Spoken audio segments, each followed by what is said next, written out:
বিসমিল্লাহির রহমানির রহিম। অকুর রব্বি আউযু বিকা মিন হামাযাতিশ শায়াতিন ওয়া আউযু বিকা রব্বি আন ইয়াহদুরুন। সম্মানিত দর্শক শ্রোতাবৃন্দ, আসসালামু আলাইকুম ওয়া রাহমাতুল্লাহ।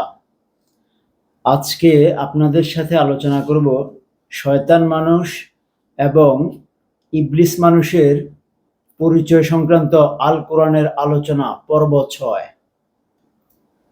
এই সংক্রান্ত ১ থেকে ৫ম পর্ব প্রকাশিত হয়েছে। আমরা আজকে এই আল কোরআন থেকে দেখব যে শয়তান মানুষ এবং ইবলিস মানুষ কি কি অপরাধ করে, এদের অপরাধী চরিত্রগুলো সম্পর্কে আমরা কোরআন থেকে জানব এবং কি করে শয়তান মানুষের এবং ইবলিস মানুষের অপরাধী কর্মকাণ্ড থেকে আমরা বেঁচে থাকব তা নিয়ে আলোচনা করব। চলুন দেখি এই বিষয়ে আল কোরআনের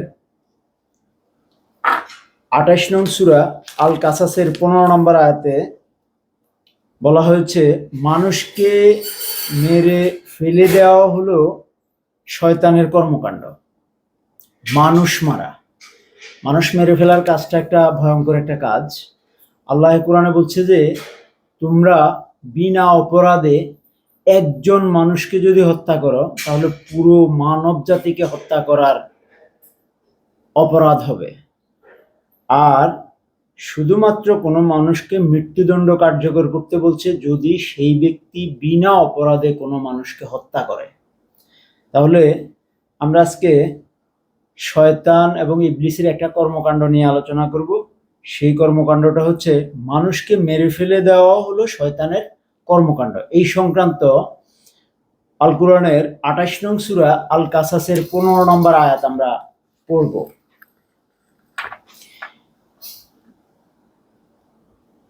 ১৫ নম্বর আয়াতে আল্লাহ বলছেন, আর শহরের মধ্যে মূসা ঢুকে পড়ে। লোকজন যখন অজ্ঞাত অবস্থায় থাকে সেখানে দুটি লোককে দেখে তারা একে অপরের সাথে কতল তথা ঝগড়া করছে। তাদের মধ্যে মূসার বন্ধুবর্গের একজন আর অপর লোকটি তার দুশমনের মধ্যে। সুতরাং বন্ধুবর্গের মধ্যে সামিল যে লোকটি সে তার দুশমনের মধ্যে যে লোকটি থাকে তার মোকাবিলায় মূসার কাছে সাহায্য চায়।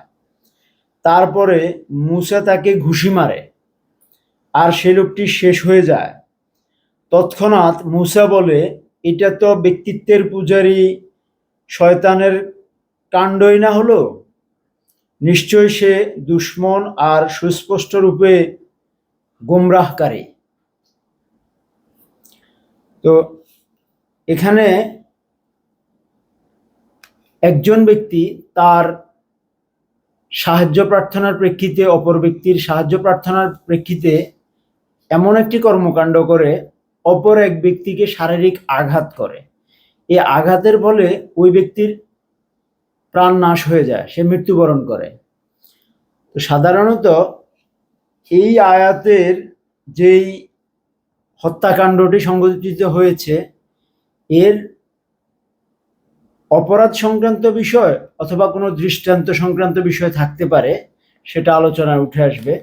তবে বিনা অপরাধে কোনো মানুষকে হত্যা করা হচ্ছে সমগ্র মানব জাতিকে হত্যা করার শামিল।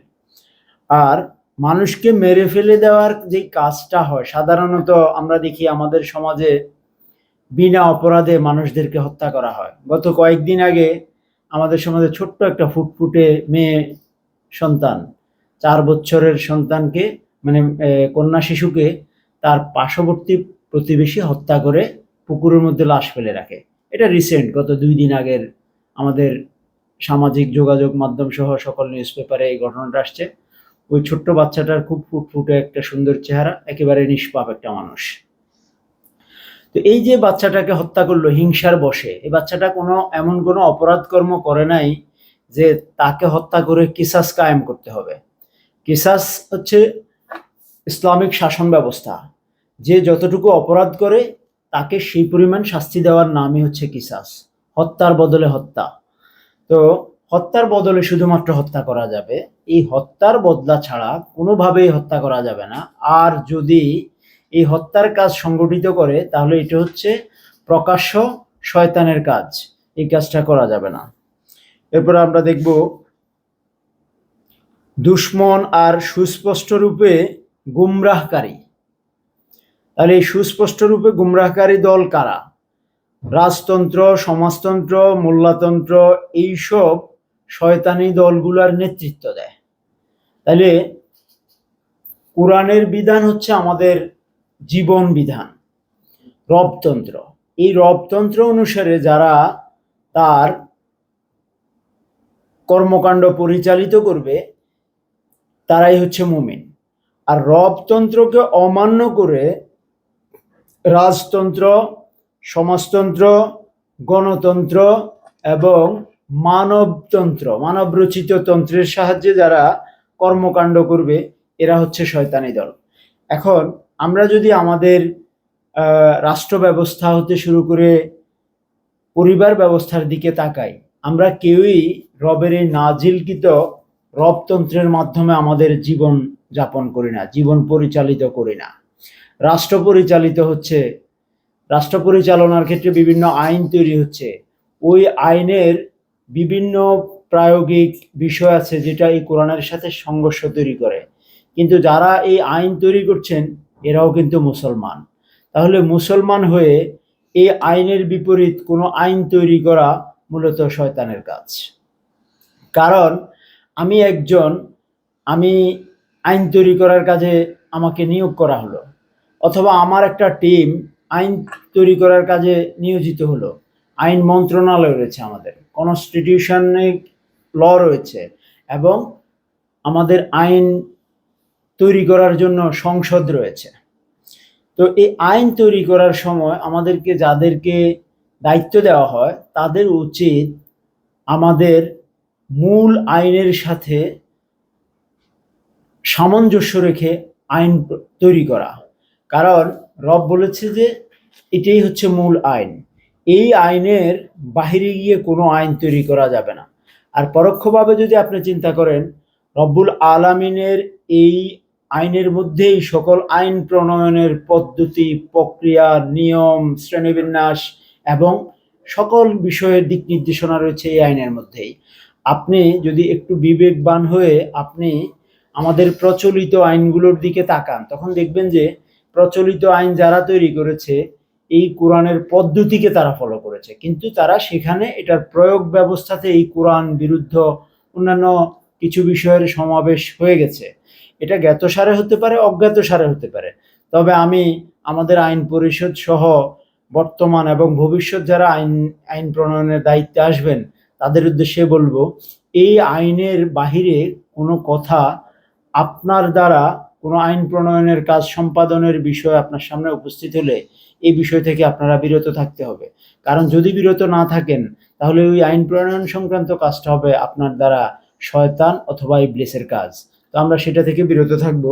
তো আমাদের এইখানে যেই তথ্যটা এসেছে আমাদের সামনে, গণতন্ত্র, রাজতন্ত্র, সমাজতন্ত্র এবং মানব রচিত তন্ত্র, এগুলো এই সবই হচ্ছে শয়তান দলের অথবা ইবলিস দলের কর্মকাণ্ডের তন্ত্র।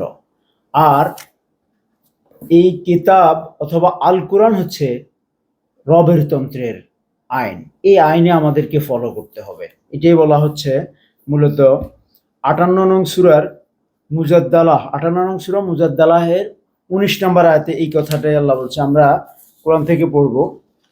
আর এখানে বলছে, এদের উপরে শয়তান পুরোপুরি দখল জমিয়ে নিয়েছে, তাই শয়তান এদেরকে আল্লাহ তাআলার বিশেষ স্মরণ কুরআনকে ভুলিয়ে দিয়েছে। এরা শয়তানের দল। তোমরা বেশ ভালো করেই শুনে রাখো, শয়তানের দলই ক্ষতিগ্রস্ত হবে। এই কথা সত্য সুনিশ্চিত। এই যে এখন 2024 সাল, আজ নভেম্বর মাসের 15 তারিখ, গত 5ই আগস্ট বাংলাদেশ একটি গণ অভ্যুত্থান হয়। এরপরে বাংলাদেশের জনগণের মধ্যে মেজরিটি জনগণের আকাঙ্ক্ষা হচ্ছে আমাদের দেশে একটা আইনের শাসন প্রতিষ্ঠা হবে। কিন্তু এই আইনের শাসনটাকে ভুলুণ্ঠিত করার জন্য কেউ কেউ বলতেছে আমরা ক্ষমতায় আসলে পার্শ্ববর্তী রাষ্ট্রের বিরুদ্ধে যায় এমন কোনো কার্যক্রম করব না। তারপরে বিভিন্ন ইসলামপন্থী দল অথবা ধর্মপন্থী দল তারা বলতেছে যে আমরা আমাদের পার্শ্ববর্তী দলের স্বার্থের এগেনিস্টে যায় এমন কোনো কর্মকাণ্ড আমরা করব না, আর আমরা ক্ষমতায় আসলে মদিনার সনদ দিয়ে দেশ চালাবো। তো মদিনার সনদ নামে কোনো কিছু অন্তত আল্লাহর পক্ষ থেকে আমাদের জন্য নাজিল হয় নাই। তাহলে এই মদিনার সনদটা কি? মদিনার সনদ দিয়ে যদি কেউ দেশ চালানোর অঙ্গীকার করে তাহলে তারা হচ্ছে শয়তানের দল। যদিও তারা আবার বলছে কোরআন এবং মদিনার সনদ দিয়ে দেশ চলবে, তাহলে কোরআনের সাথে যদি অন্য কোনো কিছু মিশ্রিত করা হয় আইন হিসেবে তাহলে তারা হচ্ছে মুশরিক। তাহলে মুশরিকদেরকে কি আপনি দেশ চালানোর দায়িত্ব দিতে পারেন? তাহলে মদিনার সনদ দিয়ে যারা দেশ চালাবে মূলত আপনাদেরকে অঙ্গীকার করে, আপনাদেরকে তাদের ট্রাস্টে নিতে চায়, আপনাদের ট্রাস্টে আসতে চায়। তাহলে তারা মূলত কি করবে আমরা দেখব সূরা মুজাদ্দালাহ 58 নম্বর সূরা এর 19 নম্বর আয়াতে। এখানে স্পষ্টত বলছে যে এদের উপরে শয়তান পুরোপুরি দখল জমিয়ে নিয়েছে। কাদের উপরে? যারা কোরআন ভিন্ন অন্য কোনো আইন দিয়ে রাষ্ট্র চালাতে চায়। আর রাষ্ট্র চালানো মানে কি? মানুষের জীবন যাপন করার পদ্ধতি ঠিক করা। তাহলে রাষ্ট্রের মানুষ হচ্ছে মুসলিম, মুমিন, ইমানদার, মুসলমান। এদের জীবন চলবে কোরআন দিয়ে। এদের জীবনের সাথে কিভাবে মদিনার সনদ আসবে? মদিনার সনদ কে নাজিল করেছে?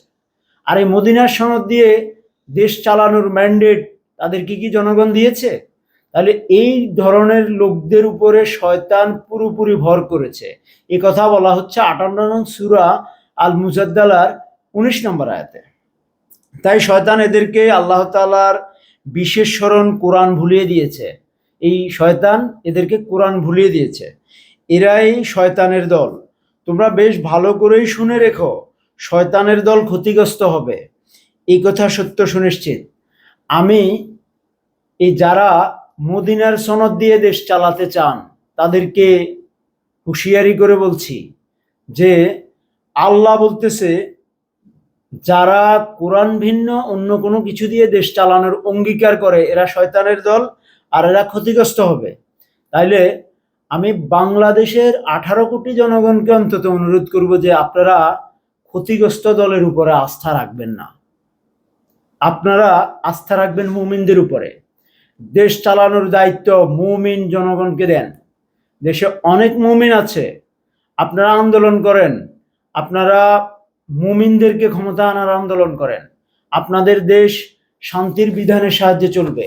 আপনাদের দেশ শান্তির বিধানের সাহায্যে চললে আপনারা শান্তির ছায়াতলে পরিপূর্ণরূপে প্রবেশ করতে পারবেন। আর এই শান্তির নাম হচ্ছে ইসলাম, ইসলামের আইন হচ্ছে রবের এই বিধান। আমাদের টপিকের নাম হচ্ছে শয়তান মানুষ এবং ইবলিস মানুষের অপরাধী কর্মকাণ্ডগুলো রবের এই বিধান থেকে আইডেন্টিফাই করা এবং সেই অনুসারে আমরা শয়তানি কর্মকাণ্ডগুলোকে এড়িয়ে চলব আমরা বেঁচে থাকার জন্য। কোরআন ছেড়ে জীবন কাটালে তাদের পিছনে শয়তান চাপানো হয়। তাহলে আল্লাহ ওয়াদা দিচ্ছে যারা শয়তানি করে, তাহলে কোরআন ছেড়ে জীবন যারা কাটায় এদের পেছনে শয়তান চাপানো হয়। কে চাপায়? শয়তান নিজে এদের পেছনে চেপে পড়ে। আর শয়তানের অনুসারী দল তো প্রতিনিয়ত আছে। আর একটা কথা মনে রাখবেন, শয়তান অনবরত মানুষকে গুমরা করার কাজে আছে। ওই যে মানুষকে শয়তান আশোয়াশা দিয়ে বলে তুমি অঙ্গীকার করো, তুমি মদিনার সনদ দিয়ে তুমি দেশ চালাবা। এই মদিনার সনদ কি? আপনি কি জানেন মদিনার সনদ আপনার আইন কিনা? এটা আপনার রবের বিধান কিনা? আপনার রবের বিধান হচ্ছে রবের পক্ষ থেকে নাজিলকৃত আল কুরআন। তাহলে কেউ যদি আপনার দেশ শাসনের দায়িত্ব নিতে চায় আপনি তাকে সরাসরি প্রশ্ন করুন যে আপনি কি কোরআন থেকে ইস্তেহার দিতে পারবেন? যদি কোরআন থেকে ইস্তেহার দিতে পারেন তাহলে আমরা আপনাকে নেতৃত্ব দেব। আর যেই ব্যক্তিরা কোরআন বহির্ভূত ইস্তেহার নিয়ে আমাদের সামনে হাজির হবে তারা সবাই হচ্ছে শয়তানের দল। আমরা শয়তানের দলকে প্রতিহত করব ইনশাআল্লাহ। তো কোরআন ছেড়ে জীবন কাটালে তাদের পিছনে শয়তান চাপানো হয়। এই বিষয়ে আল্লাহ কোরআনের 43 নং সূরা আজ-জুফরুখ এর 36 এবং 37 নম্বর আয়াতে আল্লাহ বলেছেন। আমরা একটু কোরআনের 36 নম্বর আয়াত এবং 43 নম্বর সূরা আজ-জুফরুখ এর 36 এবং 37 নম্বর আয়াত থেকে আমরা একটু পড়ব। এই আয়াত দুটিতে আল্লাহ বলছে যে, 36 পড়ছি আমি। আর যে ব্যক্তি রহমানের বিশেষ স্মরণ কোরআন থেকে চোখ ফিরিয়ে নেয়, তার উপরে একটি শয়তান চাপিয়ে দিয়ে থাকি, সুতরাং সে তার সাথেই থাকে। তাহলে কোরআন থেকে যারা তার চোখ ফিরিয়ে নেয় মদিনা সনদের উপরে, আল্লাহ বলছে যে তার উপরে একটি শয়তান চাপিয়ে দিয়ে থাকি। তাহলে যার উপরে শয়তান চাপিয়ে দিয়েছে সেই ব্যক্তির নিয়ন্ত্রণ অধীন হবেন আপনি? সেই ব্যক্তিকে আপনার দেশ চালাতে আপনি ম্যান্ডেট দেবেন? তাকে আপনি ভোট দেবেন? তাকে আপনি রাষ্ট্র পরিচালনার দায়িত্ব দেবেন? এই সিদ্ধান্ত নেওয়ার সময় এসেছে, আপনাকে সিদ্ধান্ত গ্রহণ করতে হবে। একই সূরার 37 নম্বর আয়াতে আল্লাহ বলছেন, রহমানের কোরআনের বিশেষ পথ থেকে শয়তান তাদেরকে পিছিয়ে রাখে আর ওরা ভাবতে থাকে তারা সঠিক পথে রয়েছে। এই যারা মদিনার সনদ দিয়ে দেশ চালানোর অঙ্গীকার দিচ্ছে আপনার কাছে, তার মানে মদিনার সনদ কিন্তু রবের নাজিলকৃত কোনো বিধান নয়। যেহেতু এটা রবের নাজিলকৃত বিধান নয়, সেহেতু আর এদের বিষয়ে আল্লাহ বলতেছে যে এদেরকে আল্লাহর নাজিলকৃত বিধান থেকে এদেরকে ফিরিয়ে রাখে, কারণ সে তো চলে গেছে মদিনার সনদে, আর ওই মদিনার সনদ রব্বুল আলামিন নাজিল করেননি। যেহেতু রব নাজিল করেননি, তাদেরকে ফিরিয়ে রাখছে আর তারা ভাবে তারা সঠিক পথে রয়েছে। তাহলে মদিনার সনদ রব নাজিল করেছে কিনা এটা প্রশ্ন করার সময় এসেছে। কেউ যদি এই কোরআন বহির্ভূত কোনো আইন দ্বারা দেশ চালানোর অঙ্গীকার করে, আপনাকে শাসন করার অঙ্গীকার করে, আপনাকে জীবন ব্যবস্থা দেওয়ার অঙ্গীকার করে, আপনাকে শিক্ষা গ্রহণ করার নির্দেশ দান করে, সিলেবাস প্রদান করে, তাদেরকে ছুঁড়ে ফেলে দেন, তাদেরকে প্রতিহত করেন, তবেই আপনি রবের মুমিন হিসাবে শয়তানি কর্মকাণ্ডের অপরাধ থেকে পবিত্রভাবে জীবনযাপন করতে পারবেন। এরপর আমরা দেখব শয়তান মানুষের কাছে ফাজাইল এবং ফয়জান গ্রন্থ থাকে। ফাজাইল এবং ফয়জান গ্রন্থ হচ্ছে, ফয়জান শব্দের অর্থ দূষিত, ইংরেজি ফয়জান শব্দের অর্থ দূষিত। এই রবের একমাত্র কোরআন হচ্ছে পবিত্র এবং রবের পক্ষ থেকে নাজিলকৃত মানুষের জীবন ব্যবস্থা। এই জীবন ব্যবস্থা থাকবে মুমিনদের কাছে, রাসূলদের কাছে, নবীদের কাছে। নবী এবং রাসূলগণের অনুসারীদের কাছেই শুধুমাত্র এই কোরআনের আইন বিদ্যমান রয়েছে। নবী এবং রাসূলগণের অনুসারীরা এই কোরআনের আইন দিয়ে কথা বলার চেষ্টা করতেছেন, সমাজে আইন প্রণয়নের চেষ্টা করতেছেন, লেনদেন করার চেষ্টা করতেছেন। আর আল্লাহ বলতেছে যে শয়তান মানুষদের কাছে আছে এই কোরআন বিরোধী ফাজাইল এবং ফয়জান গ্রন্থ অথবা কিতাব। এই বিষয়ে আল কোরআনের 6 নং সূরা আল আনামের 112 নম্বর আয়াত থেকে পড়ব। 6 নং সূরা আল আনামের 112 নম্বর আয়াতে আল্লাহ বলছে, ঠিক এভাবেই তো আমি প্রত্যেক বিশেষ খবরদাতা নবীর বিরুদ্ধে শয়তান রূপে মানুষ ও জিনগুলোকে বানোয়াট ধর্মের নেতাকর্মীদেরকে দুশমন রূপে পাই। ধোঁকা দেওয়ার জন্যই তারা একে অন্যকে চটকদার কথা শিখায়। তোমার চিরস্থায়ী লালন পালনকারী রব যদি ইচ্ছা না করতেন তাহলে ওরা এমন কথা বলতে পারতো না। ওদেরকে ছেড়ে দাও, ওরা উদ্ভট কাজকর্ম নিয়েই থাকুক। এ একটা আমার এই শয়তান এবং ইবলিসের পরিচয় সংক্রান্ত 3 নম্বর পর্বেও আমি আলোচনা করেছি। 6 নং সূরা আল আনামের 112 নম্বর আয়াত। তো এই আয়াতের যে কথাগুলো বলছে যে নবী বিশেষ খবরদাতা নবী, এই বিশেষ খবরদাতা নবী কি করে? নবুয়তের কর্মকাণ্ড প্রতিপালন করেন এই কোরআনের ভিত্তিতে, এই কোরআনের নির্দেশনার আলোকে। তাহলে যখন রাসূল এবং নবীগণ এই কোরআন দিয়ে কাজ করেন, তখন শয়তান এবং ইবলিস মানুষগুলো নবী এবং রাসূলের বিরুদ্ধে এরা দুশ্মন রূপে আবির্ভূত হয়। দুশ্মন রূপে আবির্ভূত হয়। এই দুশ্মন রূপে আবির্ভূত হওয়ার একটা স্বরূপ আছে। আপনি দেখবেন যখন প্রকৃত কথা বলা হয় কোরআন থেকে, প্রকৃত কথা বলার সাথে সাথে এই ফয়জন গ্রন্থ ধারণকারী অর্থাৎ মদিনা সনদ ধারণকারী ব্যক্তিগুলো যারা সঠিক কথা বলে তাদেরকে ডিস্টার্ব শুরু করে, এদের শত্রু রূপে আবির্ভূত হয়। ধোঁকা দেওয়ার জন্যই তারা একে অপরকে চটকদার কথা শেখায়। যারা এই কোরআন বিরোধী আইন দিয়ে দেশ চালানোর অঙ্গীকার নিতেছে আপনার কাছ থেকে, অর্থাৎ তারা বলে যে মদিনা সনদ দিয়ে তারা দেশ চালাবে। এই মদিনা সনদ দিয়ে দেশ চালানোর যিনি ঘোষণা দেন আর তাকে যারা সমর্থন দেয়, এরা একে অপরকে চটকদার কথা শিখায়। এই কথাগুলো বলা আছে 6 নং সূরা আল আনামের 112 নম্বর আয়াতে বলা আছে, কোরআনের কথা। এরপর আল্লাহ বলতেছেন যে তোমার চিরস্থায়ী লালন পালনকারী রব যদি ইচ্ছা না করতেন তাহলে ওরা এমন কথা বলতে পারতেন না। ওদেরকে ছেড়ে দাও, ওরা উদ্ভট কাজকর্ম নিয়েই থাকুক। এই যে তারা বলতেছে মদিনা সনদ দিয়ে দেশ চালাবে, আল্লাহ বলতেছে যে ওদেরকে ছেড়ে দাও, ওরা উদ্ভট কাজকর্ম নিয়ে থাকুক। আর এরা মূলত ক্ষতিগ্রস্ত দল। তো ক্ষতিগ্রস্ত দল আপনাকে অন্তত কোনো কিছু দিতে পারবে না, এতটুকু মাথায় রাখেন। ক্ষতিগ্রস্ত দলদেরকে আল্লাহ ঘোষণা দিছে এরা কখনো আপনার নেতৃত্ব ভার গ্রহণ করতে পারবে না। এরা একটা কাজ পারবে, সাময়িক সময়ের জন্য জোর জবরদস্তি করে আপনার শাসনভার গ্রহণ করবে, হয়তোবা করে আপনাকে ক্ষতিগ্রস্ত করবে। তবে আপনি যদি সেই বিষয়ে সচেতন থাকেন তাহলে এরা সাময়িক সময়ের জন্য আপনাকে গুমরাহ করতে পারবে না, ধোঁকা দিতে পারবে না, মদিনার সনদ আপনার উপরে অবতীর্ণ করে দিতে পারবে না। কারণ রব আপনার জন্য মদিনার সনদ নাজিল করেননি।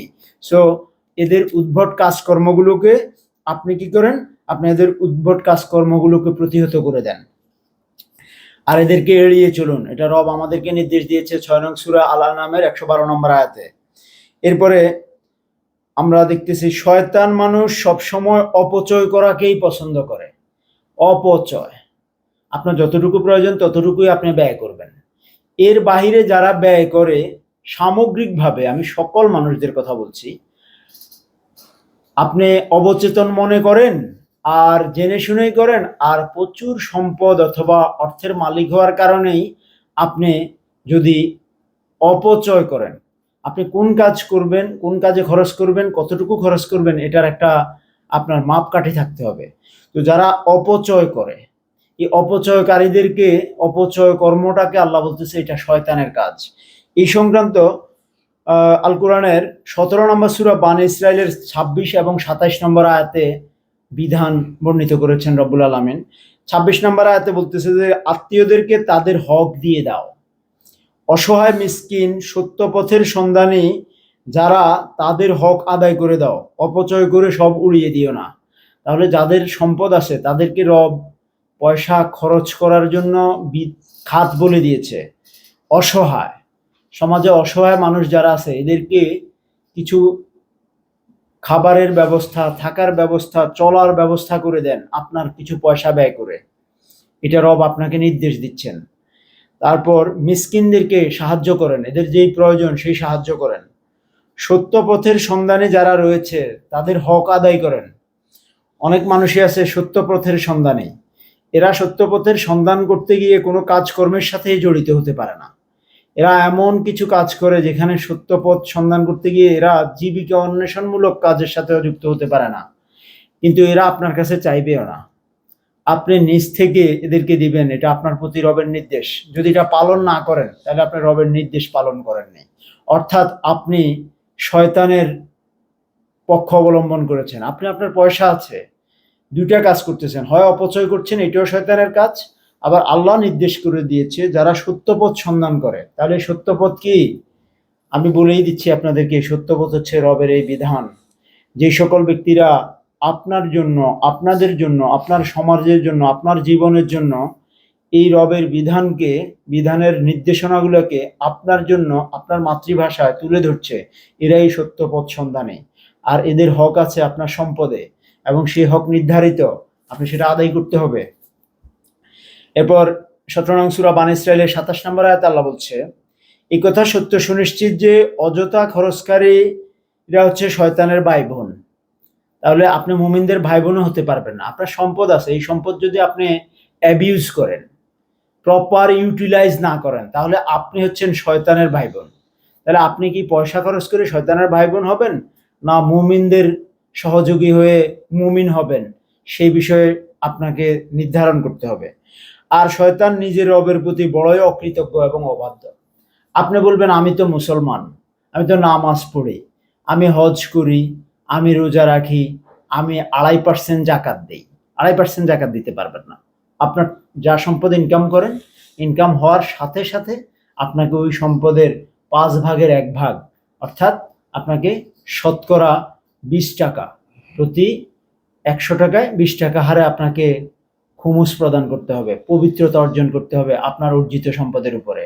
আর যদি এটা না করেন, আর রব বলতেছে এই সংক্রান্ত ব্যক্তিরা হচ্ছে বড়ই অকৃতজ্ঞ এবং অবাধ্য। কার? মহান রব্বুল আলামিনের। তাহলে আপনাকে কে তৈরি করেছে? রব্বুল আলামিন। আপনাকে অর্থ অর্জনের সামর্থ্য কে দান করেছে? আপনি যেই পদ্ধতিতে অর্থ অর্জন করেন, আপনাকে ওই পরিচালনার ওই সিস্টেম কে প্রদান করেছে? রব্বুল আলামিন প্রদান করেছে। আপনি চোখ খুলে তাকিয়ে দেখেন, কোটি কোটি টাকার মালিক, হাজার কোটি টাকার মালিক, শত কোটি টাকার মালিক, কয়েক কোটি টাকার মালিক, এই কোটিপতিরা মুহূর্তে একেবারেই হাত পাতা লোকদের কাতারেও চলে আসতে হচ্ছে। আমি চোখে দেখছি। আমি একজন কর্মজীবী মানুষ হিসেবে ব্যবসায়ী শ্রেণীর মানুষদের সাথে মিলেমিশে জীবিকা অর্জনের চেষ্টা করি। তো সেখানে আমি দেখেছি অনেকেই অপচয় করে বেরিয়েছে, আর এখন তারা এমন অবস্থা হয়ে গেছে, সকল এমপ্লয়ীদেরকে বিদায় করে দিতে হয়েছে। এখন নিজেই চলতে পারে না, নিজেই এখন ব্যবসা বাণিজ্য বন্ধ করে দিয়েছে। কিন্তু যখন ওনার কাছে টাকা ছিল, উনি অপচয় করেছেন। সঠিক পন্থায় ব্যবহার করে, দুইটা কাজ করে পয়সাওয়ালা মানুষেরা, অপচয় করে, এটা অপরাধ। আর সঠিক জায়গায় রব যে বলছে যে অসহায়দেরকে সাহায্য করো, মিসকিনদেরকে তাদের হক দিয়ে দাও, সত্য পথের সন্ধানীদেরকে তাদের হক দিয়ে দাও, এই 3টা শ্রেণীর খাতে তারা ব্যয় করে না। আর এই ব্যয় করার না করার কারণে তাদেরকে আল্লাহ বলতেছে যে এরা বড়ই অকৃতজ্ঞ এবং অবাধ্য। এর অর্থ এত কঠোর না। আপনি যদি সংশোধন হয়ে যান, আপনি যদি রবের হুকুমগুলো পালন করা শুরু করেন, নিষেধগুলো মান্য করা শুরু করেন, তাহলে রব আপনাকে সংশোধনকারীদের আওতাভুক্ত মুমিন গণ্য করে আপনাকে রব আবার স্বাচ্ছন্দ্যময় জীবন দেবে। এবং স্বাচ্ছন্দ্যময় জীবনটাই হচ্ছে আপনার কোনো ক্লেশ থাকবে না। আপনি বাধ্যগত হয়ে যাবেন, আপনাকে রব অবাধ্য বলবে না, আপনি কৃতজ্ঞ লোকদের অন্তর্ভুক্ত হয়ে যাবেন। তো এই কাজগুলো করতে হলে আমাকে আপনাকে একটা কাজ করতে হবে।